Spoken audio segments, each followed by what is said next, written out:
विजय कौशिक हमारे साथ इस वक्त जुड़ चुके हैं, कांग्रेस से लीडर हैं। विजय जी, बहुत इस्तकबाल आपका हमारे खास शो में। आप क्या कहेंगे? अरविंद केजरीवाल जैसे कि आज 12 बजे पहुंच रहे हैं बीजेपी दफ्तर तमाम नेताओं के साथ और जेल भरो आंदोलन के आगाज करने की बात कर रहे हैं। वो कह रहे हैं कि जिसको गिरफ्तार करना है आप करिए। आप क्या कहेंगे आप इस पर?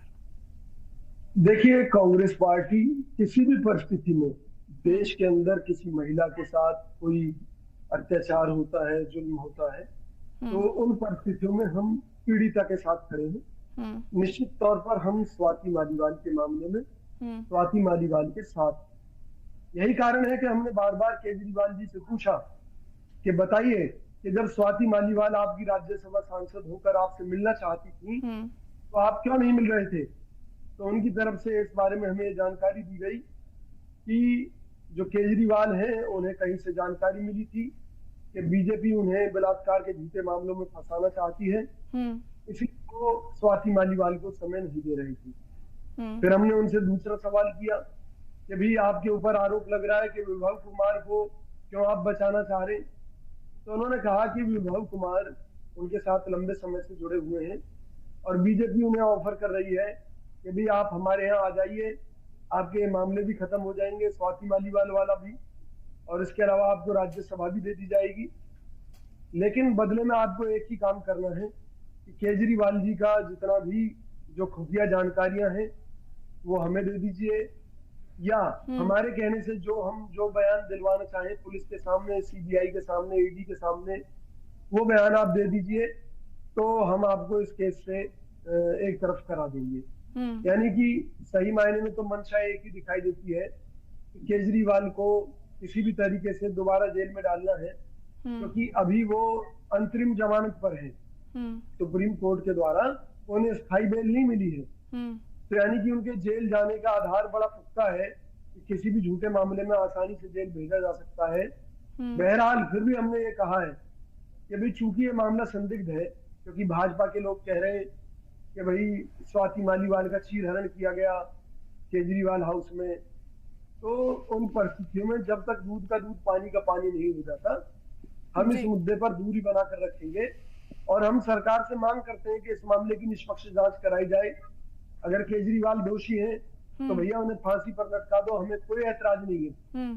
लेकिन राजनीतिक बदले की भावना से किसी के खिलाफ झूठे केस बनवाना ये भी गलत है। और मुझे लगता है कि कहीं ना कहीं अब बीजेपी का एक ही एजेंडा है कि केजरीवाल को अब इस दुनिया में रहने का भी हक नहीं है। तो मुझे लगता है कि केजरीवाल जी को जाकर बीजेपी मुख्यालय पर फांसी चढ़ जाना चाहिए कि भाई तुम लगाना चाहते हो उससे तो मैं खुद लग जाऊं। तो जब तक, क्योंकि देखिए भगत सिंह जी ने अपनी कुर्बानी दी तभी से देश में इंकलाब आया, तो आज केजरीवाल जी अपनी कुर्बानी देना चाहते हैं तो हम कांग्रेस पार्टी की तरफ से उनका स्वागत करेंगे। निश्चित तौर पर भाजपा के जुल्मों का जवाब यही है, और अगर उन्होंने स्वाति मालीवाल के मामले में कुछ गलत किया है तो उसकी सजा उन्हें मिलनी चाहिए। विजय कौशिक जी, देखिए आम आदमी पार्टी आपके इत्तेहाद से जुड़ी हुई है और आपके साथ ही चुनावी मैदान में है, सीटों का भी बंटवारा साथ नहीं हुआ है। आपको नहीं लगता कि ऐसे में आप लोगों को भी नुकसान उठाना पड़ सकता है, क्योंकि जो इल्जाम आम आदमी पार्टी पर लग रहे हैं इसका असर भी पड़ेगा चुनावों पर? देखिए, सबसे पहली बात तो ये है कि जो होगा वो देखा जाएगा। सबसे बड़ी बात ये है कि क्या हमारी पार्टी किसी महिला का अपमान होते हुए देख सकती है? नहीं देख सकती। हम फिर वही कह रहे हैं, हमारा फिर से वही कहना है कि अगर किसी ने भी स्वाति मालीवाल के साथ गलत किया है तो उसे सजा मिलनी चाहिए। लेकिन अगर ये एक राजनीतिक साजिश है तो निश्चित तौर पर जो लोग इसके पीछे हैं उनको भी बेनकाब किया जाना चाहिए, उनको भी जेलों में डाला जाना चाहिए। अब जहां तक आपराधिक प्रवृत्ति के लोगों की बात है तो रिकॉर्ड बताता है कि भाजपा में सबसे ज्यादा आपराधिक रिकॉर्ड वाले लोग सांसद, विधायक और मंत्री हैं। और माननीय मोदी जी एक सबसे बड़े बलात्कार के आरोपी, जिसके खिलाफ पूरे पुख्ता सबूत हैं, जिसकी वीडियो रिलीज हो चुकी है कि किस तरह से महिलाओं का शिकार वो किया करता था। क्योंकि यौन शोषण करना तो बहुत बाद की बात रह गई, शिकार करना, ढूंढ कर लाना और फिल्मी स्टाइल में उनके साथ दुराचार करना, ये शिकार करना ही है। ऐसे शिकारी के लिए मोदी जी वोट मांगते हैं। और तो और जब मोदी जी के खिलाफ ही मामले सामने आते हैं तो मोदी जी उन्हें कैसे हैंडल करते हैं। सबूत नंबर 1, आम आदमी पार्टी के एक विधायक कपिल मिश्रा जी थे। विधानसभा में उन्होंने मोदी जी की पोल खोलते हुए बताया था कि एक महिला का पीछा करवाया करते थे मोदी जी जब गुजरात के मुख्यमंत्री थे, और वो महिला कहाँ गायब हो गई आज तक पता नहीं चला। और बदले में मोदी जी ने क्या किया, भाई अगर कोई मेरे ऊपर झूठे आरोप लगाएगा तो मैं क्या करता हूँ उसका जवाब दूंगा। और मोदी जी ने क्या किया, क्योंकि बात सच्ची थी इसलिए उन्होंने कपिल मिश्रा को गले लगा दिया, उसको बीजेपी में ले आए, उसको कई बार बीजेपी से टिकटें दे दी। तो सबसे बड़ी बात यह है कि जिस देश के प्रधानमंत्री पर इस तरह के आरोप हो तो भाई इनकी जांच करेगा कौन। मोदी जी तो कर नहीं रहे, और मोदी जी तो आवाज उठाने वालों को कृत कर रहे हैं, उनको गले लगा रहे हैं, अपनी पार्टी में ला रहे हैं।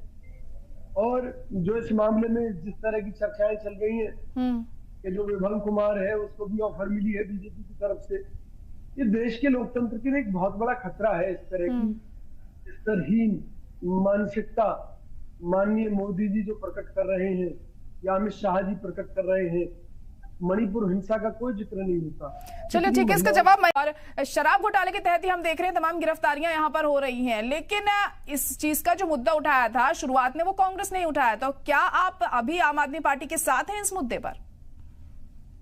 देखिए मुद्दा ये नहीं है, मुद्दा ये है कि केजरीवाल जी ने अगर शराब घोटाला किया है तो जेल में भेजा जाना चाहिए, और इस बात को लेकर हमने सबसे पहले आवाज उठाई थी।